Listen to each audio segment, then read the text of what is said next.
Hi everyone, I'm Paul Reynolds, a family nurse practitioner at Daily Apple Clinic. This video is part of an ongoing series of health tips and ideas, including various journal articles and medical studies that we may have been reviewing and found interesting. We try to summarize good ideas and present them in language that everyone can understand so you can all live healthier, happier, and better. Any links to references are included below the video for you to check out later if you like. Last week we were remembering a day pre-COVID.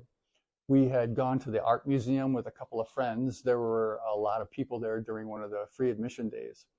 We decided to enjoy a movie in the early afternoon, and we finished the day at one of our favorite restaurants. We then agreed that some of our outdoor opportunities have changed a bit now as the snow is accumulating on the mountains, but things are definitely looking up. During these last couple of years of various isolation requirements, we were just inundated by changing levels of uncertainty, fear, anxiety, and frustration. I think most all of us experienced similar emotions to some degree. As healthcare providers, one of our jobs is to comfort those who come to us with concerns about their health and that of their families, and to remind them of important perspectives as we look out through the lenses of our lives. So we ask you to please try to remember that isolation is always something that we should seek to avoid if it's occurring for long periods, especially in obviously adverse ways, and other than to rest and recuperate in order to heal our minds and our bodies. But concerning all those other emotions, it's important to remember that they're not new. We've all dealt with anxiety and stress most of our lives, and as we've discussed in previous videos, our bodies, minds, and emotions are built to react to stress, counteract its negative effects, and physiologically adapt to it so we can get on with our lives. But why does it seem that during the COVID-19 crisis, some of us had a little more difficulty coping with the situation?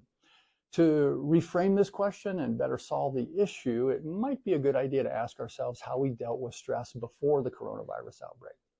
Some of us went to the gym. Some people enjoyed trying different restaurants with friends at the end of a stressful week at work, or you may have found it relaxing to meet with friends at your favorite coffee place, but then those venues were closed, opportunities were lost.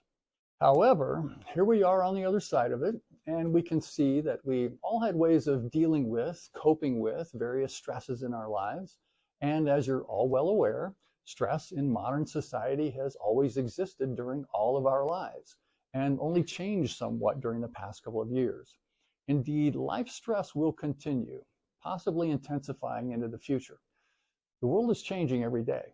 So how do we make the best of tough times? Here are a few practical techniques you can apply to living in our current culture and circumstances. First off, accept and acknowledge the situation in which you are currently living. Don't fight it. The sooner you embrace reality, the sooner you can adapt to it. Next, keep a routine.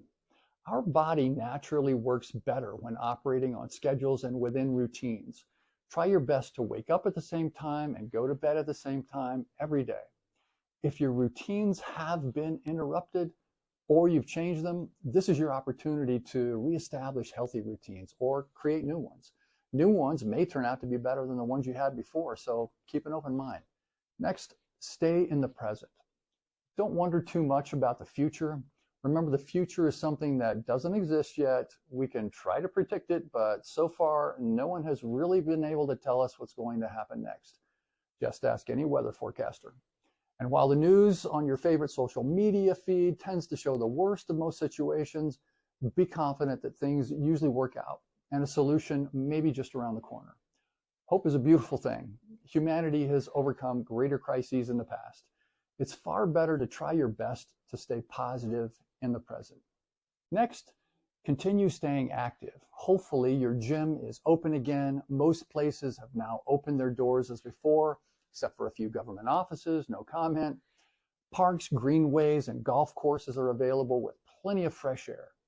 Many studies demonstrate that walking over green grass and experiencing the natural environment in a more intimate way reduces anxiety and depression compared to walking over concrete or other surfaces or to being indoors.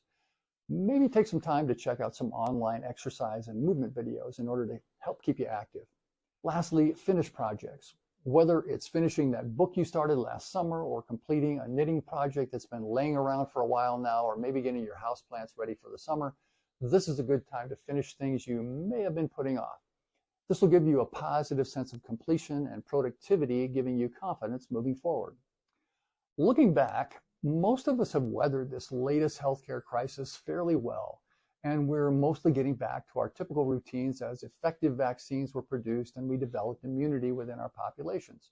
So please take some time to breathe deep and don't forget to appreciate yourself, your moments, your life, your liberty, and our country and its people in a more profound way. Take some time to reevaluate who you are and what your gifts are and how to focus on making positive choices now that you're all able to finally hit the play button again. Be well and take good care. If you're watching this on your favorite social media channel, please hit the like button if you enjoyed the content. And we always encourage you to share this with friends and family if you think they would find it interesting or useful. Thanks very much. This is Paul Reynolds at Daily Apple Clinic signing off. We'll talk to you later.